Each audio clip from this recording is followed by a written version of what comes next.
रसूलुल्लाह सल्लल्लाहु अलैहि वसल्लम ने फरमाया कि रमजान के बाद शव्वाल के 6 रोजे रखने वाला पूरे साल के रोजों का सवाब पाएगा। तो अल्लाह ने फरमाया, जिसने रमजान के रोजे रखे और फिर उनके बाद शव्वाल के 6 रोजे रखे तो गोया इसने पूरे साल के रोजे रखे।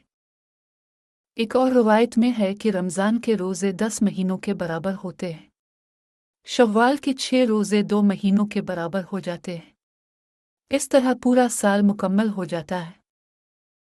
यानी अगर कोई शख्स हर साल रमज़ान शव्वाल के 6 रोज़े रखता रहे तो इसका शुमार अल्लाह के नज़दीक हमेशा रोज़ा रखने वालों में होगा। ये बहुत बड़ा अजर और अल्लाह का फ़ज़ल है। ये रोज़े वाजिब नहीं बल्कि मुस्तहब हैं। बहुत से उलमा उनकी तरगीब करते हैं। ईद के अगले दिन से शुरू कर सकते हैं, यानी 2 शव्वाल से। पहले दिन ईद का दिन रोज़ा रखना हराम है। 6 रोज़े मुतवातिर लगातार रखना जायज़ है, ये अलग अलग भी।